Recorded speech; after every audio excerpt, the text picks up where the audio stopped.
Once a famous giant, the largest ship of that time, now 2 grand pieces lying on the ocean bottom about 2,000 feet apart. Torn by the catastrophic collision of time itself, the stern of the Titanic got completely ruined after hitting the ocean floor, but you can still recognize the bow since many interiors were left preserved. There's a type of bacteria found on the ship's rustic less a rusticle. Is this brownish formation of rust? It occurs deep underwater when the wrought iron the ship is made of oxidizes it. Means the bacteria eat the iron of the Titanic's hull piece by piece in it. Seems they might finish their snack by 2030 way sooner than when anyone would expect the wreck to be gone forever. You may think it would probably be easier to take the wreck out of the water so that we got to keep it, but it would fall apart if anyone tried to do that. It's been in the water for more than 10 years now and is now so rusty that no one would be able to reconstruct some parts even if we managed to get the ship out of the ocean depths. What do you think could any of about 700 people that had survived the sinking of the Titanic here it hit the ocean bottom, the largest ship that had ever been made till then, disappeared literally before their eyes after all. But sound most likely wouldn't have traveled from water to air. We can't hear that well in water because our bodies are not designed to hear in such environments, and although passengers were close to the sinking site, the Titanic still hit the bottom a long distance away, 12,500 ft. There are so many underwater landslides and earthquakes we cannot hear, and they make way more noise than a single ship slamming into the ocean floor. Most vibrations and sounds must have dispersed over a large area. Also, the down blast of water, which many believe hit the Titanic after it had touched the bottom of the ocean, would have pushed back the majority of the potential acoustic vibrations. Plus, the bottom of the ocean is not hard enough to produce such loud noises. Many survivors said they had heard terrifying noises as the Titanic was breaking apart, but none mentioned hearing anything after the ship disappeared below the surface of the water. Some survivors shared how chaotic it was when passengers, made women and children, were getting into lifeboats. There weren't enough boats, and still some of them weren't even filled to their full capacity. No one knew how to react properly in such a situation. The lifeboat drill had been scheduled for the morning before the Titanic hit the iceberg, but for some reason it got cancelled. A giant ocean liner everyone believes is unsinkable takes a trip across the ocean. On its way, it strikes an iceberg and sinks. Yeah, we all know how the story goes, but what's scary is that it's also the plot of The Wreck of the Titan, a novel published in 1898, 14 years before the Titanic went to the ocean bottom or was even constructed. In the novel, the Titan, what a scarily accurate name too, didn't have enough life jackets, vests, and lifeboats for all the passengers on board. It was also the largest ship of that time, almost identical in size to the Titanic, and both the Titan and Titanic sank in April. Dorothy Gibson was an American silent film actress. She was also one of the Titanic passengers. She survived the catastrophe right after she came to New York. She started filming Saved from the Titanic. The film was released only 1 month after the ship sank. Dorothy was even wearing the same shoes and clothes she had worn when she had actually been on the ship. The movie was successful, but it got destroyed in a fire, so it only exists in memories like Jack Dawson. Titanic wasn't all alone in the restless waves of the cold ocean. Near the iceberg it struck, the SS Californian was relatively close. Their radio was shut off for that night, though at one moment the crew members noticed Mysterious lights in the sky. They immediately went to wake their captain up to tell him, but he issued no orders. Some believed it was just fireworks. They never realized it was actually a call for help the flare's crew members of the Titanic sent off to the sky, hoping someone would notice. By the time the SS Californian got the SOS message, it was already too late. Some say a full moon may have been the reason the iceberg crossed paths with the gigantic ship. A full moon may have caused incredibly strong tides that eventually sent multiple icebergs southward right when the Titanic was crossing that area. If you watch the movie, you know the ship didn't plunge immediately after the icy doom had happened. The whole process lasted a good 2 hours and 40 minutes, but the situation was hard. There were 2,200 people to take care of, including crew and passengers. And things happening on the ship were chaotic. The chief designer, Thomas Andrews, soon realized they wouldn't be able to stay afloat by midnight. The entire crew had begun preparing the lifeboats for launch. They had 20 boats with space for only 1,178 people, which was just a bit more than 50% of the people on board. The order was to get women and children to safety first. Crewmen were there to row and guide the boats. The scene over the next 2 hours gradually started escalating. The crew members had a task to wake up passengers and warn them something bad was happening.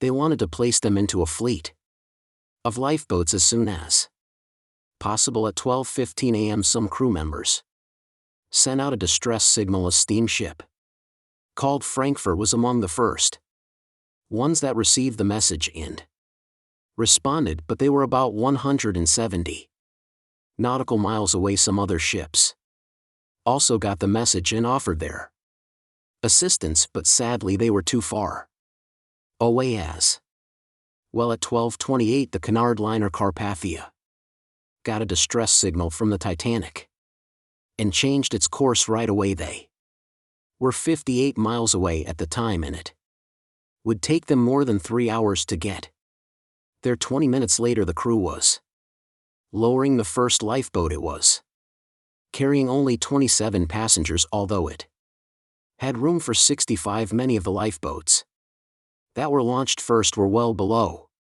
capacity.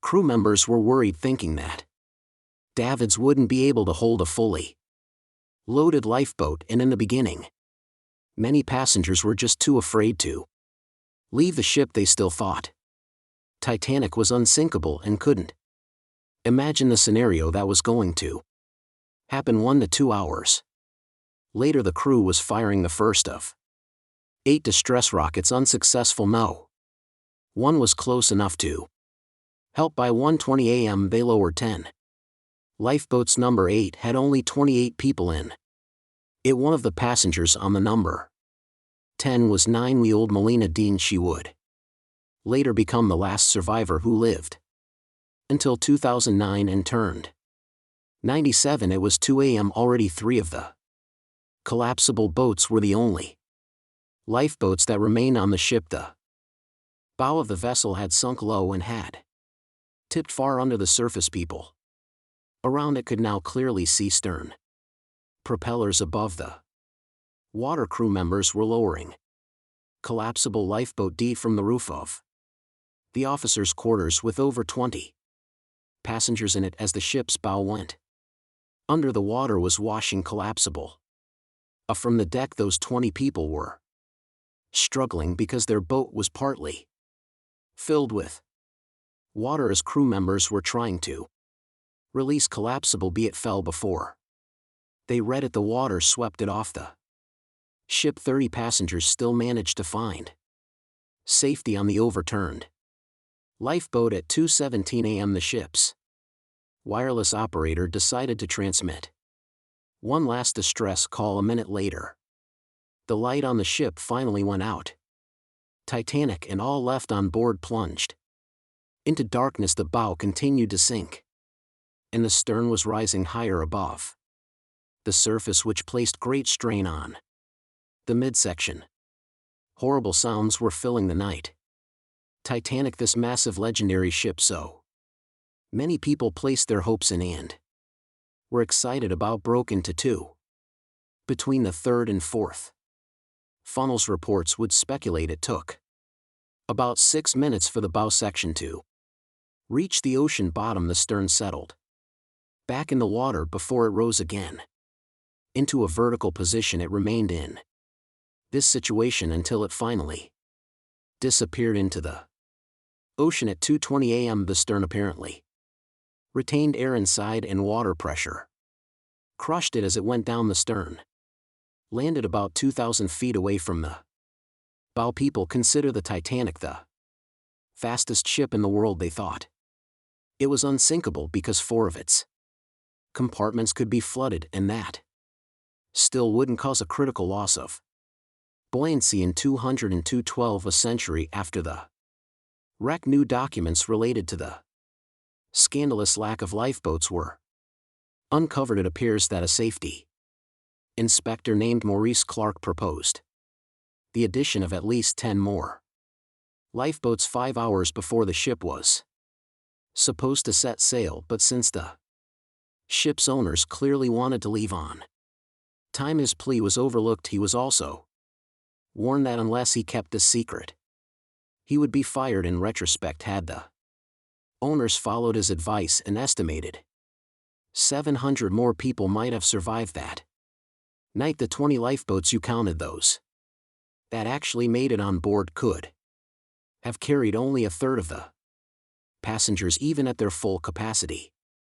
But tragically, some of them were launched with as few as 12 people when they could have easily saved up to 65 people each. To add to the disaster, the Titanic's crew members were not properly trained on using the lifeboat launching equipment. That's why the boats were launched slowly, improperly, and sometimes without the right supervision. Out of the 20 lifeboats, only 18 were set afloat correctly. Also, passengers were not informed about safety measures. A lifeboat drill should have taken place on the 14th of April, but the captain eventually canceled the event. One of the many myths surrounding the Titanic and its catastrophic ending is also related to the lack of the necessary number of lifeboats. There was no maritime law at the time that said women and children should get into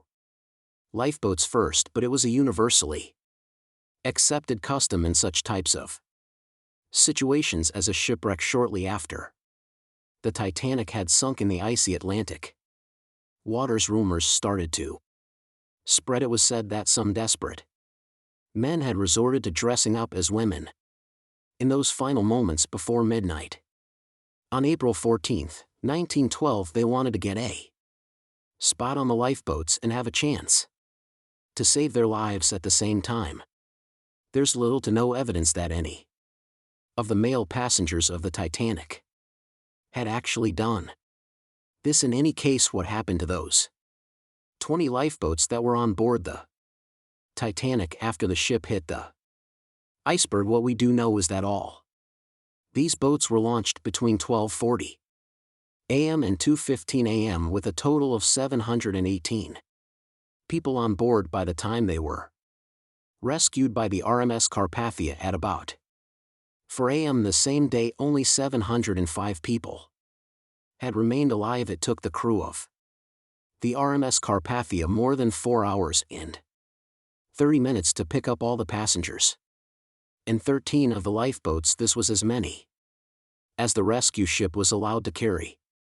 The rest of the now empty lifeboats were left adrift at sea. Those salvaged were later given back to the White Star Line, the British shipping company which operated the Titanic. Strangely, after being returned, they appeared to have vanished from official records. The last image ever taken of the 13 surviving lifeboats was of them getting unloaded in the New York harbor. Sadly and ironically, that's where the Titanic was supposed to be on April 18, 1912 The lifeboats were then rid of their Titanic nameplates or any other markings that could have linked them to the ship. Some sources claim that the boats were eventually destroyed, but was this actually the truth? The fate of one particular lifeboat has been the source of much debate. Collapsible boat the last one to leave the ship was retrieved by the RMS Oceanic a month after the crash. At that time it was a shocking 200 mil away from the spot where the Titanic had sunk. Also in the boat there was a wedding band engraved with the words Edward Tawera, a sad omen to a couple that were lost at sea after managing to escape the sinking Titanic, later identified as Edward and Gara Lindell. The couple was traveling from Sweden to the US to relocate. Some accounts claimed that Mr. Lindell did in fact make it to collapsible boat, but his wife wasn't as lucky. Neither were ever seen again, and the wedding band was eventually sent to Gara's father. The recovery of collapsible boat was recorded in both photographs taken by the crew on board the RMS Oceanic and by a detailed handwritten account of a fellow passenger. They claimed that the lifeboat had looked more like a piece of wood carried by the waves than an actual boat.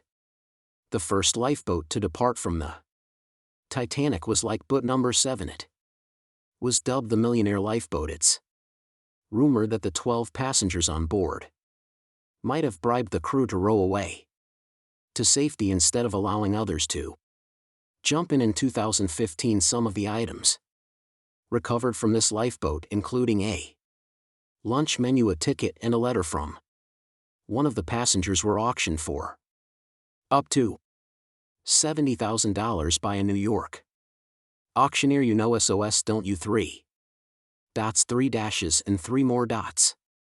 It's an easy enough signal to tap out in Morse code. It means save our souls or save our ship. The crew of the legendary Titanic had been desperately trying to send the signal for 2 hours the night of April 14, 1912. There were other ships not too far from the spot where the iceberg took down the mighty Titan of the sea, but the call for help seemingly disappeared before it could reach them. The passenger ship SS Mount Temple did pick up a signal and tried to respond, but the Titanic never got the answer, so what was silencing the ship's cries for help? Some unknown Bermuda Triangle of the North Atlantic. Consider this. Eyewitnesses say the sky was painted with a brilliant aurora borealis that cold, fateful night.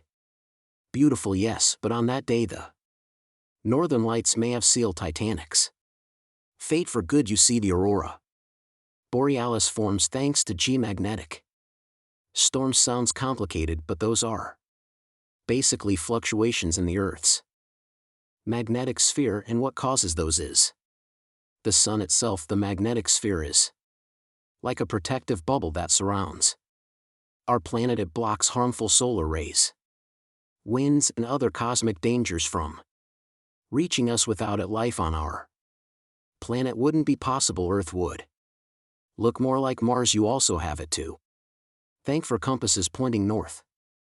Experts know the Earth's magnetosphere affects navigational equipment or disrupts it, which brings us back to the Titanic. Recently, a published weather researcher named Mila Zanova proposed a theory that solar flares which provoked a geomagnetic storm could have played a major role in the Titanic's untimely demise. Solar flares make themselves known on Earth all the time. Some people are especially sensitive to the magnetic storms they cause. These unlucky folks can feel weakness, fatigue, headaches, and even mood swings on usual days. The pressure is the same on both sides. The magnetosphere blocks all the bad stuff, and we're all happy, but sometimes explosions occur on the sun. They can be massive. Earth sees these flares shoot out a wave of charged particles that collides with the magnetosphere at high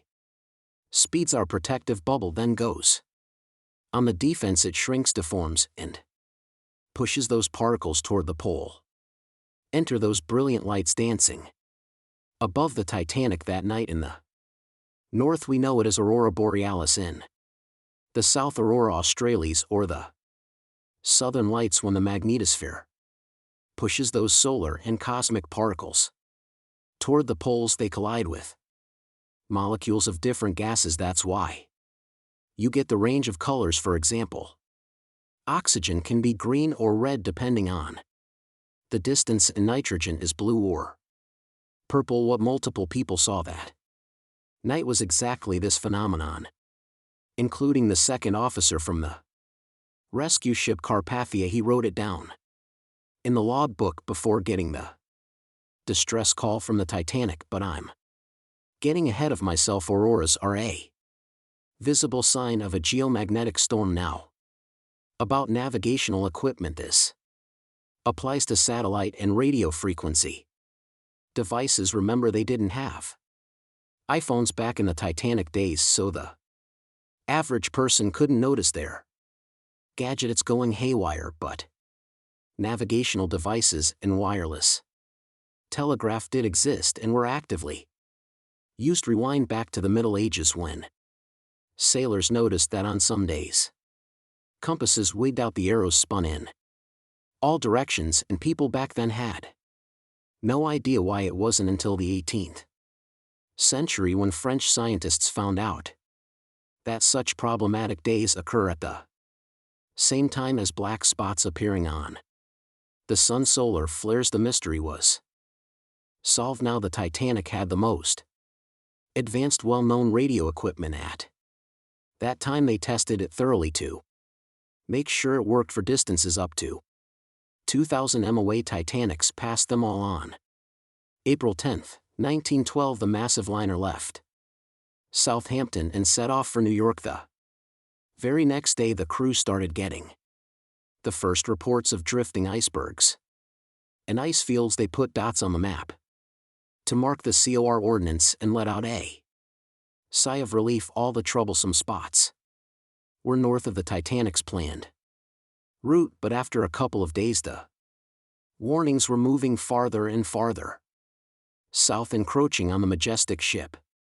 On April 14, Captain Edward Smith decided to change course to the south in hopes of bypassing the ice. This ended up being a huge mistake. Enter the magnetic storm. If it was throwing the navigation equipment off even by a tiny error of half a degree, the captain could have been mistakenly taking the ship right toward a cluster of icebergs. What's even worse, the radio operators ignored warnings coming from other ships that or they simply forgot to hand them over to the captain as hired contractors from the radio company. They were more interested in transmitting paid telegrams from passengers on that luxurious liner. The radio transmitter kept going out of order that evening, probably because of all this private traffic. When it was finally fixed, operator Jack Phillips received another message from the SS Californian at 10:30 p.m. Their operator was trying to warn Phillips about the coordinates of drifting icebergs, but he paid them no attention. He was nervous and in a hurry.